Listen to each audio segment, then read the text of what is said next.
grato placer presentarla, porque he insistido mucho en que nos acompañe. La agenda a veces se complica, igualmente con él. El periodismo tiene un nombre, Edith Febles.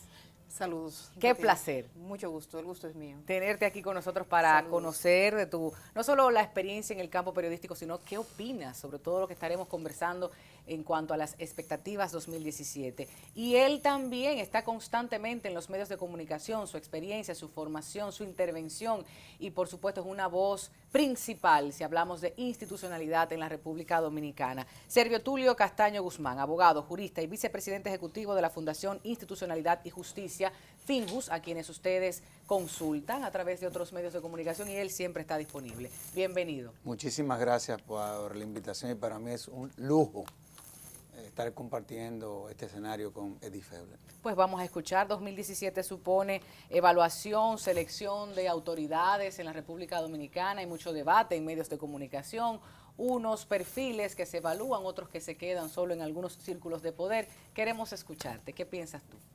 Bueno, yo creo que la República Dominicana tiene grandes retos, sobre todo en todo lo que tiene que ver con la conformación de las altas cortes. Así es. Sobre todo porque ya la composición del órgano que elige a quienes van a ocupar esos puestos en esa alta corte es totalmente política. Y eso no es malo. Aquí el problema son las prácticas que se han instalado a lo interno de ese órgano, en donde muchas veces quienes lo representen se le olvida que ellos están ahí representando a la sociedad.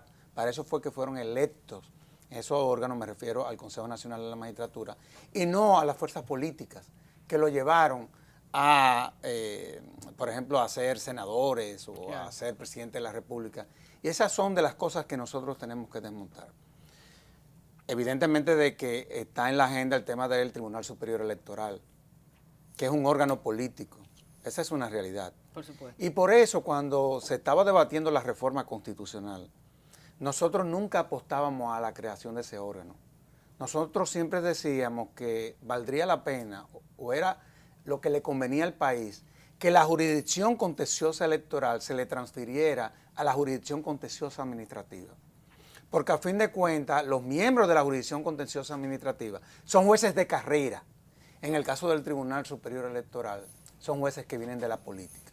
Y hemos visto nada los problemas que se han presentado y no hay duda de que uno de los principales retos, sin lugar a dudas, en cuanto a la conformación de estas cortes, es ver de qué forma podemos desligar el componente político en todo lo que va a ser este proceso de elección de esos órganos. Servio, usted ha dicho muchos aspectos a tomar con pinzas y a profundizar ahora desde la perspectiva del periodismo y la comunicación en República Dominicana. Habló de perfil, habló de política, habló de ese poder que se ejerce para colocar las fichas que son de nuestra conveniencia. Y yo digo, ¿cómo se ejerce la presión mediática? Porque, Edith, vimos precisamente ahora para la conformación de la nueva Junta Central Electoral cómo esos nombres fueron publicados, los diferentes programas empezaron a comentar y a hablar de los perfiles y a calentar un poquito la cosa. Es difícil en República Dominicana, muchos medios, pero pocas opiniones diversas, agendas que se cumplen desde los diferentes intereses económicos y políticos. Tú eres la persona idónea para hablar de ello. Yo creo que, bueno, República Dominicana para este año tendrá muchos desafíos y el de los medios de comunicación es uno de los aspectos que en algún momento hay que plantearse. La gente en este tiempo y en este momento tiene más medios a su alcance, tiene más redes con que comunicarse, tiene probablemente, si uno lo valora, más acceso a la información, pero no necesariamente está mejor informado. Así es. Hay mucho ruido calculado, creo que hay mucho ruido calculado, hay muchos silencios impulsados, hay muchas voces compradas y que uno lo nota. En el caso de los procesos de las altas cortes y específicamente en el de la Junta Central Electoral que citabas, sabemos que la Junta Central Electoral es un organismo que redituaba con mucho dinero a los que eran beneficiarios o partidarios de su política. Ahora, la gente debe disponer es un proceso que es desafiante para la gente. ¿Cómo puede la ciudadanía confiar y creer en determinadas voces? ¿Cómo decidir cuando está frente a una verdad? Eso lo da, por un lado, la experiencia, porque la gente va conociendo, va viendo y va sacando cuenta. Que el que crea que la gente no saca cuentas se equivoca con eso. ¿Todos están sacando cuenta, la mayoría? Yo creo que la gente saca cuenta, sabe a quién creer. No necesariamente el más seguido siquiera es el que más le creen. Y para eso incluso hay estudios y sondeos de opinión en República Dominicana que así lo testimonian. Y también la participación de las organizaciones no gubernamentales, que también requieren depuración, porque hay organizaciones y organizaciones. Exacto. O sea, vivimos en un mundo de muchas confusiones, pero eso no es un fenómeno que tiene solo República Dominicana. Sí. Digamos que es un aspecto que lo estamos encontrando a nivel internacional y que podríamos creer que ciertas situaciones son como nos cuentan. La mayor parte de las cosas que nosotros sabemos, las sabemos porque otros nos las cuentan, porque no somos testigos. De ahí la importancia de la información, que hasta donde, para mí lo más importante de la información es que es la que lleva a la gente a decidir y debe hacerle decidir correctamente. Que si usted recibe en su casa la información de que mañana va a llover, usted sale con un paraguas. Es lo mismo para un político. A ese político es corrupto, me pongo mi paraguas, me tapo de él. No voto por él, o no lo escojo, o no lo elijo. Yo sé por qué estoy apostando. Y en cierto modo, el año que ha pasado, el año 2016, al ser un año electoral donde se debatieron muchas candidaturas, sí, hubo un proceso electoral también, en cierto modo, con mucha incidencia de los recursos públicos, porque tienes a un presidente que está en reelección. El tema económico pesa mucho sobre la agenda informativa. Así es. Pesa demasiado. El tema de justicia es muy preocupante para la República Dominicana. Se dieron muchos casos escandalosos. ¿Qué nos espera 2017? Mira, yo creo que la justicia como poder va a tener que real y efectivamente ejercer su poder en el año 2017. ¿Separado? Totalmente, pero ejercer su poder. Es decir, cuando tú ves que la justicia le solicita al Ejecutivo que consigne en el presupuesto su partida presupuestaria a los fines de que la remita al Congreso Nacional, y tú ves que el Ejecutivo modifica esas partidas, evidentemente de que ahí la justicia no está ejerciendo su poder. Nosotros tenemos un problema y es que tenemos una justicia totalmente diluida, en donde muchas veces los casos se conocen o en un programa de radio, y en donde muchas veces como consecuencia de la difusión de esos debates, nuestros jueces se atemorizan. Es decir, tenemos un problema muy serio. Sí. Y no hay duda de que todo lo que tiene que ver con la autonomía presupuestaria y la independencia judicial, ese ha sido probablemente uno de los factores que más ha debilitado a ese poder del Estado. Ahora, el presidente de la Suprema Corte de Justicia, como presidente del Consejo del Poder Judicial, tiene que ejercer su autoridad. Y una de sus atribuciones como presidente del Consejo es cuando se dan situaciones como esta, que son no más que conflictos de poderes, entonces tendría que apoderar a la jurisdicción competente. Para que tú tengas una idea de cuál es la lógica cuando se da un conflicto de poder. En ningún país del mundo, ningún ejecutivo puede cambiarle lo que el Poder Judicial le solicita que consigne en el presupuesto. Solamente el Congreso pudiese modificar lo que habiéndole solicitado el Poder Judicial al Poder Ejecutivo que consigne, solamente el Congreso es el que lo puede modificar. Y aquí históricamente no ha pasado nada. Y eso ha tenido un impacto, vuelvo y te reitero, en todo lo que es la independencia funcional, en todo lo que tiene que ver con el acceso a la justicia, como tú decías. Sí. Aquí están haciendo falta 102 tribunales. Solamente contamos con la mitad de los jueces. La cantidad de miembros del Ministerio Público que están haciendo falta, eso es increíble. Y lo más grave es que se han visto estancados los programas de formación académica de quienes conforman un sistema. Es decir, que yo creo que el 2017, para todo lo que tiene que ver con el sistema de justicia, no hay duda de que se le presentan grandes retos. Me está preocupando Poder Ejecutivo, Poder Legislativo, Poder Judicial y el poder de la prensa, pero también vincularlo con el poder del soberano, que es el pueblo. Ustedes, nosotros, recibimos constantemente esas denuncias. Acceden o no tienen los mecanismos quizás para que alguien pueda llevar un caso y están llamando constantemente, como bien decía Servio, o sea, denunciando. ¿Cómo empoderar a ese pueblo? ¿Cómo hacerle saber que en esa unión, en ese pueblo que se supone debe tener el control, constitucionalmente hablando también, está la solución. Y bueno que menciona la Constitución, porque de lo que se trata es de acogerse a la legalidad del Claro. Estado. Es acogerse a la ley. Si se acogiera a la ley, no tuviésemos todos estos problemas. Yo creo que es fundamental en lo que plantea Servio Tulio, si tienes un poder del Estado que es capaz de hacer que se incumpla un presupuesto para el otro, que se supone poder y que están en el mismo nivel de condición, el otro queda supeditado a la voluntad de ese otro poder. Tomando en cuenta que en República Dominicana el poder legislativo es un sello gomígrafo del Ejecutivo, entonces te encuentras a la justicia en una especie de desbandada. Ahora, al margen de los recursos, que ese es un tema, digamos, y que Servio Tulio creo que ha esbozado prácticamente, esa parte que refieres tiene que ver con la capacidad que tiene el Estado de garantizar justicia en equidad de condiciones a sus ciudadanos. Por supuesto. Si ustedes ven el Palacio de Justicia, ustedes van a ver que está representada por la diosa Temis. No es casual, una balanza en las manos que pesa a cada quien, le da a cada quien lo que le toca y una pañoleta, una venda en los ojos que dice que juzga sin ver. Sabemos que eso no es así. Decía Helder Cámara que la justicia es como las serpientes, que solo muerde a los descalzos. Así es. En nuestros continentes, o sea, muerde a la gente que de a pie, no alcanza. Hemos visto, si hay un año que ha sido nefasto como expresión de lo que es la impunidad en este sistema, ha sido el año que ha pasado, que República Dominicana hemos visto cómo se archivan expedientes, cómo hay una incapacidad de juzgar los grandes delitos que a todos nos parece que atentan, no solo contra la ley, sino incluso contra el sentido común. Negocios, hacer del Estado una especie de negocio para el enriquecimiento particular que no sirve a los ciudadanos. Sin embargo, este es el mismo país que favorece que maten en las calles a un ladrón famélico. Entonces tenemos una mano muy dura contra el ladrón famélico, el que roba carteras, el que yo no digo que sean gente amigables ni adorables. Esa gente debería ser procesada y en la mayor parte de los casos es gente que tiene 3, 4, 5 procesos atrás y te preguntas cómo obtuvieron su libertad. Procesados, pero no 200 civiles muertos, ha dicho la Comisión de Derechos Humanos. Sí. De 18 a 35 años, muchachos. Sí, Prácticamente que la mayoría. si eso hubiese ocurrido en un país como Venezuela, por ejemplo, el mundo entero lo tuviese en portada.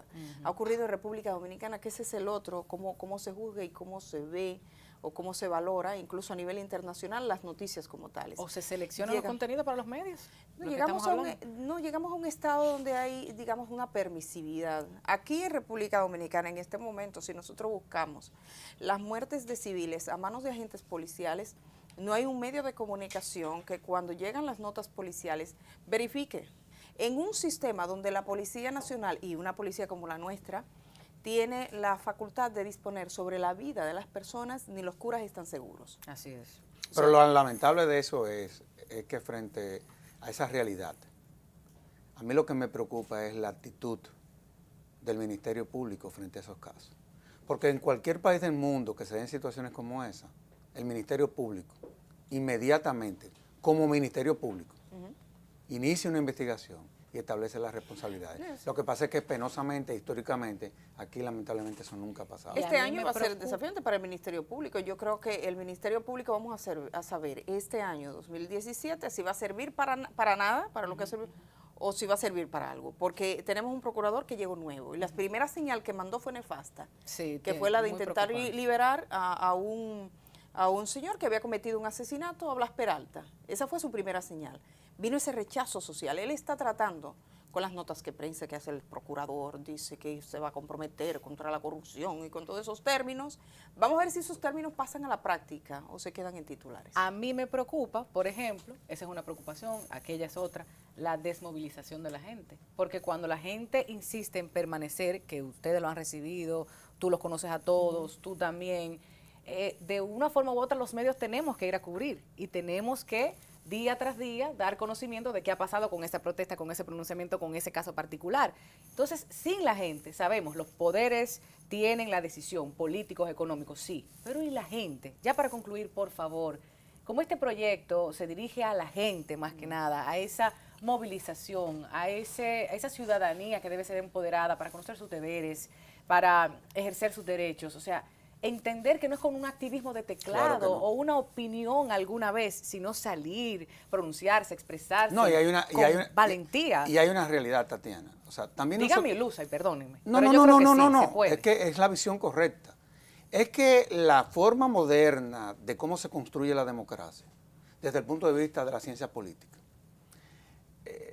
Ya no es sobre la base del ejercicio de la política. El principal componente de un proceso democrático es la participación de la ciudadanía en los procesos. Activamente, Entonces, constantemente. yo creo que ese es uno de los también de los grandes retos que tenemos hacia el 2017. Es decir, nosotros tenemos que todavía como ciudadanía fortalecernos más y también ser más coherentes. Esa es una realidad. Y que sí hay medios que cubren. Bueno, esas que informaciones, vuelva a Edith. usarse, como dice una compañera que dice, que vuelva el tiempo en el que los periodistas iban al barrio, Exacto. iban a la gente. O sea, recientemente yo vi una información, por ejemplo, que la policía mandaba una nota de prensa y decía, una niña de 4 años en una comunidad rural del Cibao fue seducida. Aparece un hombre que estaba seduciendo a esa niña.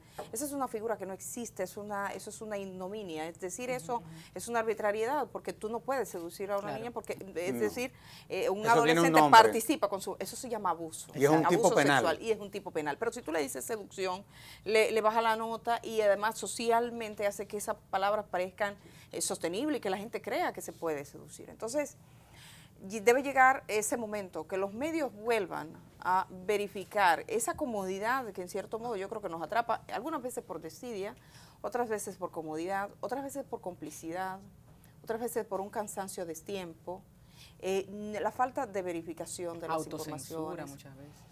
Pero la verdad es como un golazo. Tú siempre, en un periódico más todavía, que tienes el control de ese portero que está ahí controlando a ver qué es lo que viene. Nosotros hemos visto, y cuando uno estudia la historia de la prensa y de los periodistas que han logrado romper incluso en los sistemas más autoritarios, y este no lo es, han logrado romper la censura más aviesa. Y lo han hecho incluso si han tenido que pintar, han pintado, si han tenido que hacer poemas, han hecho poemas, claro. pero decirlo del modo que sea, pero decirlo. O sea, tú no puedes guardar esa palabra, es un compromiso. Ahora, ¿hasta qué punto es un ejercicio que se ve como un compromiso? Es un compromiso de la prensa, es un compromiso de las organizaciones, es un compromiso de la gente. Y también decirle a la gente, a nuestra gente este año, que no venda su palabra, que no alquile su derecho. O sea, gente que, este es un país profundamente clientelar, donde la gente vende el voto. O sea, estamos hablándole a una gente que nosotros sabemos que a fin de cuentas puede que se mueva por un picapollo y un pote de romos. Es gente que va y hace fila. No pudiera entender todavía que en la época de Balaguer viéramos esas filas que mostraban esa ignominia de gente haciendo filas, esperando una cajita, pero tú vas a cualquier barrio y lo ves, por ejemplo, en diciembre, y están dando, ya no en fundas, sino en cajas, y seguimos en el mismo tono. Yo sé que eso es un círculo vicioso y cuesta porque requiere educación y requiere una clase dirigencial política comprometida para que eso cambie. Pero es probable que en este país los cambios tengan que surgir desde abajo. Así es. Y gente que ha tenido la oportunidad de formarse, de viajar, de estudiar, de tener otras realidades para comparar. Esa gente que está llamada a también luchar, a no hacerse el chivo loco, como decimos. Pequeño burgués, esta lucha es suya también. Gracias, Servio, por acompañarnos. Gracias, Edith. Gracias a ti. Profundamente agradecida de su presencia, de sus conocimientos, su experiencia, compartida en estos pocos minutos para así las cosas y su programa más importante del año. Así es. Gracias. Bueno, sean felices, ese es el mayor compromiso. Claro que haciéndole feliz la vida a los demás. Totalmente. Sí, porque si usted fuñe al prójimo, no va a ser. No se supone puede, que no debe ser. ni duerme tranquilo tampoco. Después de la publicidad más.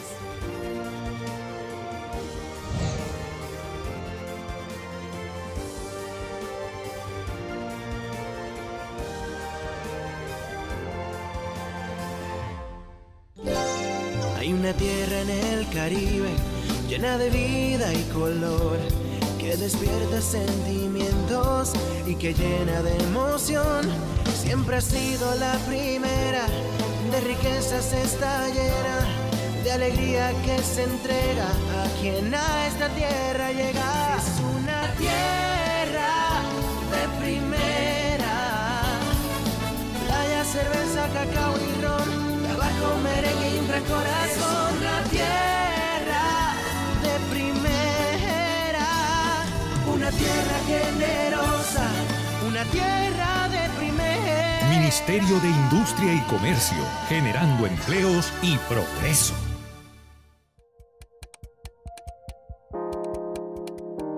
República Dominicana está actualmente en una posición que ya no es que cumplió, no es que está sosteniendo y manteniendo, es que impresionantemente ha seguido progresando en una manera que hoy es un líder en nuestra región. Lo digo como director regional, porque sé los países que tengo a mi responsabilidad y sé el estatus que tienen. República Dominicana actualmente, en la última auditoría que se le hizo bajo el OASI, tenía un cumplimiento de un 87%. Eso es mucho más sobre el nivel tanto global como el nivel regional en cuanto a cumplimiento con esos estándares y prácticas recomendadas del OASI. Haciendo mejor lo que hemos hecho bien. Instituto Dominicano de Aviación Civil, IDAC.